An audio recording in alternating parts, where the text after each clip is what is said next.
जब ये कहा जाता था ये पुटी खा के कोई इलाज होता है, रेक्रोसिन, टेरामाइसिन, मेटासिन खाओ, आधुनिक बनो, नई नई मेडिसिन खाओ। आज 50 साल के अंदर हम आ गए go back to herbal medicine. तो भाई तब सही थी साइंस या अब सही है? हम तो तब भी वही थे, आज भी वही हैं, आप बदल गए हैं और इस बदलाव को अब हमें विश्व को स्वीकार करवाने की आवश्यकता है, बजाय इसके कि हम उनके हिसाब से अपनी व्याख्या करने का प्रयास करें। अब मैं एक अन्य उदाहरण आपके ध्यान में डालना चाहूंगा औषधियों के बारे में। तो जैसा हमारे कई सम्मानित वक्ताओं ने बताया, बहुत से उदाहरण उपलब्ध हैं, चरक से लेके और धन्वंतरी जी तक। परंतु जिसको सबसे बड़ी उपलब्धि माना जाता है वेस्ट की, सर्जरी का जितना डिटेल्ड आयुर्वेद में उपलब्ध है, सुश्रुत संहिता में 180 चैप्टर हैं, 1100 डिजीजेज हैं, 121 इंस्ट्रूमेंट्स हैं, 650 मेडिसिन हैं, जिनमें एनिमल, प्लांट और केमिकल सारे सोर्सेस से हैं, और 300 से ऊपर प्रोसीजर्स हैं।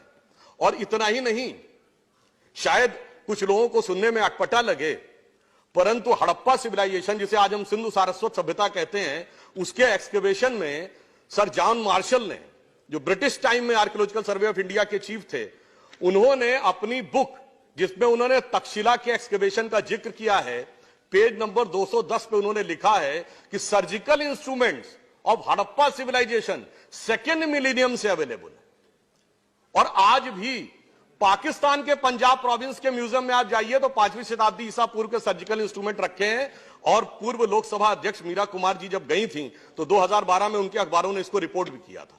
ये तो मैं सिर्फ ये कहने का प्रयास कर रहा हूं कि जो सर्जरी, जिसको बहुत बड़ा अचीवमेंट माना जाता है, एक तथ्य और आपके माध्यम से सदन के समक्ष रखना चाहूंगा कि लोग कहते हैं प्लास्टिक सर्जरी। लंदन से निकलने वाली एक बड़ी फेमस मैगजीन जिसका नाम था द जेंटलमैन, 1794 में, उसमें 2 डॉक्टर्स टॉमस क्रूजो और जेम्स पेंडिल ने बाकायदा एक आर्टिकल लिखा। उसमें क्या लिखा कि भारत के पुणे में, यह लंदन में छपी हुई मैगजीन है, 1794, और वो लिख रहे हैं भारत के पुणे में 1793 में एक व्यक्ति की नाक कट गई थी और उस नाक को जोड़ने की प्रक्रिया उन्होंने देखी आयुर्वेदिक सिस्टम से, and that was successfully done. ये उन्होंने रिसर्च पेपर पब्लिश किया। और मजेदार बात यह है कि उन्होंने ये लिखा कि पुणे में जो नाक जोड़ने वाले थे वो कौन थे, कोई बहुत पढ़े लिखे एलिटिस्ट हाई क्लास के नहीं थे। उन्होंने लिखा वो कुम्हार जाति के व्यक्ति थे, जो आज की डेट में ओबीसी में आते हैं। तो यह दर्शाता है कि जिसे हम अपना एडवांस सोर्स ऑफ नॉलेज था, हम कहीं ना कहीं किसी ना किसी कारण से उसे पीछे छोड़ते चले गए। और सिर्फ यह भी एक कहना चाहूंगा, आयुर्वेद कोई सेपरेट सब्जेक्ट नहीं था जिसको वो मेडिसिन साइंस से रिलेट करते हैं। आयुर्वेद जैसे हमारे यहां जूलॉजी, बॉटनी, केमिस्ट्री एक सीक्वेंस है, फिजिक्स, केमिस्ट्री, मैथ एक सब्जेक्ट का ग्रुप है, वैसे ही 3 सब्जेक्टों के ग्रुप में से एक आयुर्वेद था जो बड़ा व्यवस्थित ब्रांच ऑफ नॉलेज था। वो था कृषि, पाकशास्त्र और Ayurveda. Krishi means how to grow, pakshastra means how to cook, and Ayurveda means how to get the medicinal values. और उन सारी वैल्यूज को हम अच्छी तरीके से समझें, और यदि हम उन चीजों को समझ पाए तो आज एक और चीज में हमें बहुत लाभ मिलेगी। इस स्ट्रक्चर मैकेनिज्म सरकार लाई है। आज इंटेलेक्चुअल प्रॉपर्टी को लेकर बहुत सारे विवाद हैं। यदि आयुर्वेद के ग्रंथ हमारे प्रभावी स्थिति में थे, उन्होंने हमें नीम के पेटेंट से, हल्दी के पेटेंट से, तुलसी के पेटेंट में मदद की, मगर आज तक भारत सिर्फ प्रतिक्रियात्मक रहा कि जब दूसरे ने पेटेंट कराया तब हम जाकर खड़े हुए, नहीं जी ये तो हमारा है। यदि हम यह प्रभावी मैकेनिज्म जो सरकार ने बनाया है, इसके द्वारा हम अब प्रोएक्टिव होकर कह सकते हैं कि ये सारे पेटेंट्स हमारे हैं, तो ट्रेड रिलेटेड इंटेलेक्चुअल प्रॉपर्टी में भी आप समझ लीजिए इसका एक बहुत अच्छा लाभ हमें फ्यूचर में मिलने वाला है। के साथ यही हो रहा है। और अंत में मैं ये कहना चाहूंगा कि बहुत सी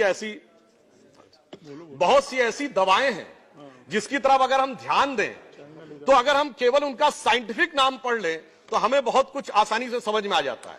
जैसे हृदय के लिए अर्जुन होता है, आप अर्जुनारिष्ट और अर्जुनासव आपने सुना होगा। यदि आपने केवल उसकी बोतल देख ली हो तो उसकी बोतल पे उसका साइंटिफिक नाम क्या लिखा है? टर्मिनेलिया अर्जुना। वो हार्ट के लिए प्रूवन है, and the name is Terminalia arjuna.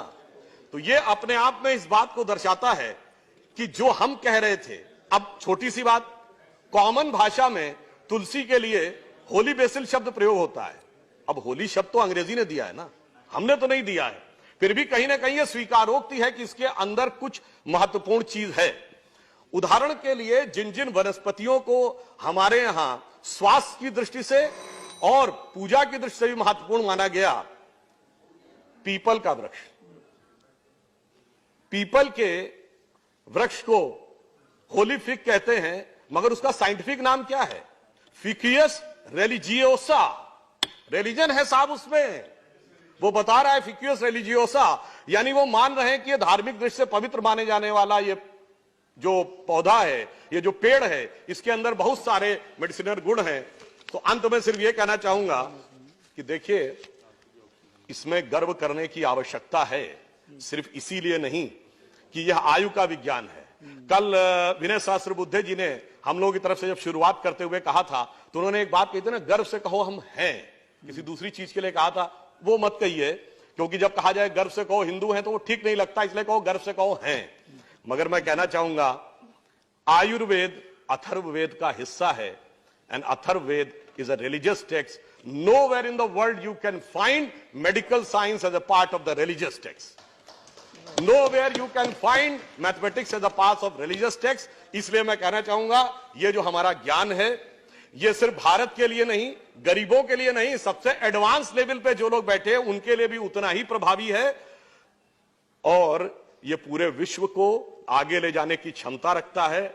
American council of जो सर्जन्स हैं, उन्होंने सुश्रुत को सर्जरी का जनक माना है। मेलबर्न में, अमेरिका में क्या माना जा रहा है वो सबको पता है। यह पंक्ति कह के बात समाप्त करूंगा कि जो अटल जी ने कहा था, मेरे वेदों की ज्योति अमर, मेरे वेदों का ज्ञान अमर, मानव के मन का अंधकार क्या कभी सामने सका ठहर, मेरे स्वर नभ में गहर गहर, सागर के जल में छहर छहर, इस कोने से उस कोने तक कर सकते जगती सौरभ में। आगे विनम्रता से साथ कहूंगा, हिंदू तन मन, हिंदू जीवन, रग रग हिंदू मेरा परिचय, यही जीवन शैली है। धन्यवाद।